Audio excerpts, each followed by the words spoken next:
মুসলমান ভাইরারে আমার, এই কারণে আপনাদের ক্ষেত্রে বলছি, সব জায়গায় বসা যাবে না, সব দলের সঙ্গে সম্পর্ক রাখা যাবে না। আমার বাপদাদা 14 গোষ্ঠীর ক্ষমতা নেয় আপনার পরিবারটা জান্নাতি করে দেওয়ার। বাবা, আপনাদের এলাকার কৃতি সন্তান হযরত মাওলানা গিয়াসউদ্দিন বিন দুদু, ওনারও ক্ষমতা নাই আপনার পরিবারটা জান্নাতি করে দেওয়ার। কিন্তু আপনার পরিবারটা জান্নাতি করতে হবে আপনাকে। বাবা, কথা বলেন ঠিক কিনা? আপনাকে মৌমাছি মার্কা আপনার পরিবারটাকে গঠন করতে হবে, এটা আপনার বুদ্ধিমত্তার পরিচয় দিয়ে। কেমনে একটু লক্ষ্য করে দেখেন, আপনি বাজারে আছেন, আপনি দোকানদারি করতেছেন অথবা চাকরি করতেছেন অথবা কৃষক মানুষ, সারাদিন পরিশ্রম করার পর বিকালে যখন বাড়িতে ফিরছেন, আসরের নামাজের আজানটা যখন হয়ে যায়, আপনার সন্তানটাকে আস্তে করে হাতটা বগল ডাবা করে নিয়ে আপনার স্ত্রীকে আপনি বলে দেন, মেয়েটাকে নিয়ে তুমি আসরের নামাজ পড়ো, আমি আসার সময় তোমাদের জন্য চানাচুর কিছু মুড়ি কিনে নিয়ে আসতেছি।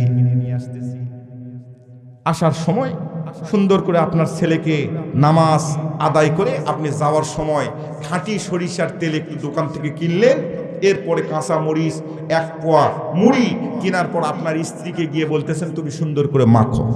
মাখার পরে আপনি মাঝখানে রাখছেন, কম্বলটা উঠাই দিয়েছেন পায়ের উপর অর্ধেক করে, কম্বলটা উঠাই দিয়ে আপনার মা যদি থাকে মা, বাবা যদি থাকে বাবা, আপনার স্ত্রী, আপনার কন্যা, আপনার ছেলে, আপনি এক জায়গায় বসে এভাবে মুখ তুলে খাচ্ছেন, মুখ তুলে খাচ্ছেন।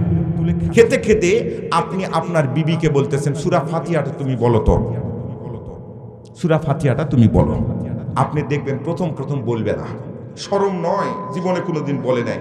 ওই বিয়ের সময় বিয়েতে যখন দেখতে গেছিলেন তখন একবার ধরছেন, তাছাড়া তো আর জীবনে কোনোদিন শোনেন নাই। কথা বলেন ঠিক কিনা? তখন তো যেহেতু বিয়ে হওয়া লাগবে, বাপ মা শিখে দিয়েছে, এটা ধরলে তুই একটু বলিস মা, ওই জন্য বলছে, আর তো জীবনে বলেনি। বলবে না, কিন্তু বলবে না, যতই বলবে ও বলবে না না আমি বলবো না, তুমি বলো। যখনই এইভাবে বলবে অথবা বললই না আপনাকে বলতে, আপনি বলবেন আচ্ছা ঠিক আছে তুমি বলতেছো না, আমি বলতেছি, তুমি একটু শোনো তো।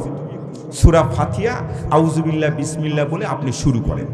শুরু করবেন এইভাবে, ইচ্ছাকৃতভাবে 3 জায়গায় ভুল করবেন। কিভাবে?